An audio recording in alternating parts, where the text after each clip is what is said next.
Everything changed the moment Keir Starmer walked into that room. No applause, no welcome, not even polite silence, just a cold, heavy tension, the kind you feel before something breaks. And when it did break, it wasn't the usual political noise. It was his own supporters turning on him louder and angrier than he ever expected. From the second Keir Starmer stepped into the Southport Hall, something felt wrong. You could almost sense it in the air before anyone made a sound. These weren't random people pulled from the street. These were Labour supporters. Many of them long-time members, long-time voters, people who had defended the party through every rise and fall. Yet they sat stiff and still, not smiling, not nodding, not giving him even the smallest sign of support. Their faces carried the same expression, tired, disappointed, unsure if they still trusted the man who stood in front of them. Starmer walked onto the stage as if expecting at least a soft welcome. But instead of polite claps or murmurs of approval, he faced a silence so sharp it felt like the whole room was holding its breath. He tried to smile through it as if he could pretend nothing was off, but the truth was impossible to ignore. The distance between him and the people who once backed him had grown wider than he ever imagined. He began his speech the same way he always does.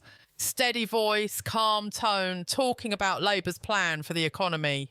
He repeated the usual phrases of fiscal discipline, of stability, of steady growth, a responsible government. To him, these were safe topics, measured, serious, the kind of things he believed would show he was ready to lead the country.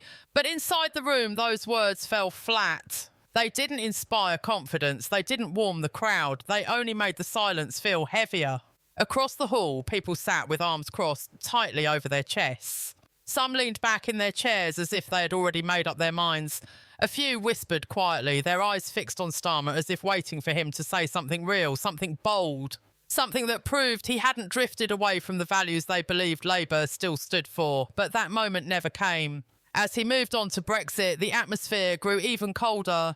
Brexit is a wound that never fully healed in British politics, and Starmer's history on it is complicated. For years, he stood for Remain. He pushed for a second referendum. He spoke loudly about reversing the result. But now he talks about moving on and looking forward, avoiding the subject like it's a trap. To many in the room, it seemed like he was trying to rewrite his own past, trying to sound neutral on something he once fought so hard against, and the crowd felt it immediately. In the back, people exchanged looks that needed no words. They had heard this balancing act before, too cautious to take a side, too vague to build trust. That vague tone, that careful middle ground, only made their frustration grow. It didn't sound like leadership, it sounded like fear. But the moment everything snapped was when he reached the topic of Israel and Gaza. This issue had already caused tension across the country, and especially among Labour supporters. People expected a clear stand, a message that showed moral courage in a moment of deep human suffering. Instead, Starmer dismissed a ceasefire as unrealistic. He spoke in slow, measured sentences, trying to sound practical. But to the crowd, it came across as cold, distant, even uncaring. And that was the spark that lit the match. At first, it was small, a mutter, a hiss, a quiet sound that could almost be mistaken for someone shifting in their seat. But then one person booed, loud enough for the entire room to hear, and another joined, and then another. Within seconds, the hall erupted into a wave of noise that washed over Starmer like a storm. This wasn't ordinary disagreement. This wasn't a polite audience giving feedback. This was a powerful, emotional release from people who felt pushed to the edge.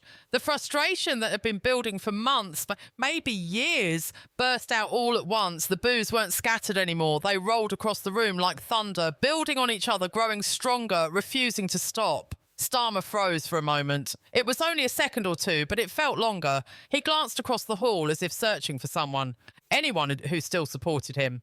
But the faces staring back were hard, disappointed, or outright angry.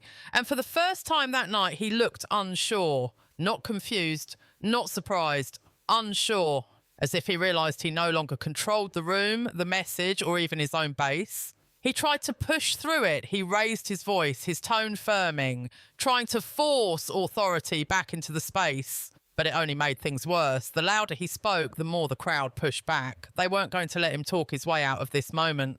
They wanted answers.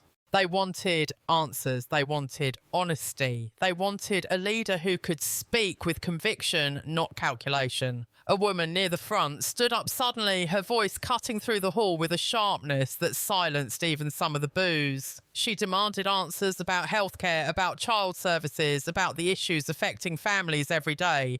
Issues she felt the party was ignoring. She didn't shout out of rudeness. She shouted out of hurt, out of feeling forgotten. And her courage opened the floodgates. Others followed, calling out their own frustrations. One after another, voices rose with pointed questions and angry demands. This wasn't a political event anymore. It was a confrontation. People weren't waiting politely to be called on.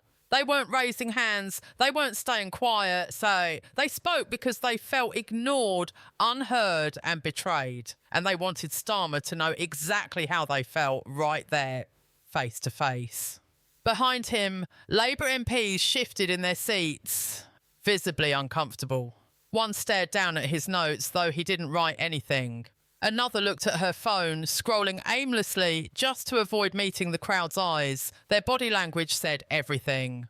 They had no idea how to regain control of the situation. And maybe they didn't believe it was possible. Then came the chant. It started softly, almost like a whisper again. But this time it didn't stop there. It grew louder, stronger, spreading through the hall with a force that even Starmer couldn't ignore. "We are in crisis!" Again. "We are in crisis."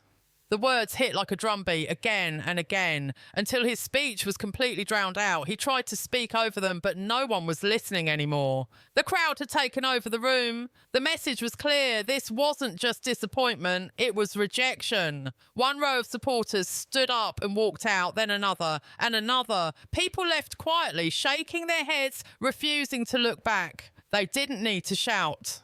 Their exit said enough. Starmer kept speaking, but it didn't matter. The crowd was gone, in body and in spirit. In that moment, something deep and undeniable had changed. Southport wasn't just a bad night or a messy event. It was a breaking point, and the echoes of that moment would follow him long after he left the stage. The moment the crowd burst into boos, something inside the hall shifted. It wasn't just loud, it was loud with purpose. Every sound carried frustration that had been locked away for months. It was as if the audience had finally reached a point where silence felt more painful than speaking out, and once that feeling broke free, there was no pulling it back. The tension snapped cleanly, like a rope stretched too far for too long. Starmer tried to stay calm, but anyone watching closely could see the strain behind his eyes. His jaw tightened. His hand gripped the edge of the podium a little harder. He pushed out his words with the same steady tone he always used. But this time, they didn't land. They didn't soften anyone. They didn't convince. They simply floated into a sea of people who refused to listen. And the people weren't being rude just to be rude. Their voices didn't come from disrespect. They came from disappointment, like disappointment in a leader they once believed would turn Labour around. You could hear that disappointment clearly in the voice of the man who shouted out, "You have failed this country." His tone wasn't messy or wild. It was sharp, controlled, almost shaking. This wasn't a random heckler. This was a man who said he had voted Labour his whole life. A man who felt abandoned by a party he thought would always stand with him. He spoke again, louder, as if pushing the words directly into Starmer's chest. "You have failed to be the opposition. You have failed to ask the real questions." It wasn't a long speech. It wasn't delivered like a politician would deliver it. But every sentence came from a place of deep emotional truth. You could tell by the way the hall reacted. Not with more boos, not with cheering, but with a moment of heavy, solid silence. It was the kind of silence that almost hurts to hear because it holds so much weight. People weren't shocked by what he said. They agreed with him. Starmer tried to answer, but his words were swallowed by the room. People weren't willing to let the moment slip away. Another voice chimed in from the side, pressing him on the government's handling of lockdown, accusing him of watching quietly while people suffered. "Thousands died," the voice shouted, "and you didn't ask the real questions." It wasn't just one person anymore. It wasn't even a small group. It was a rising wave of voices pushing forward the same message. You forgot us.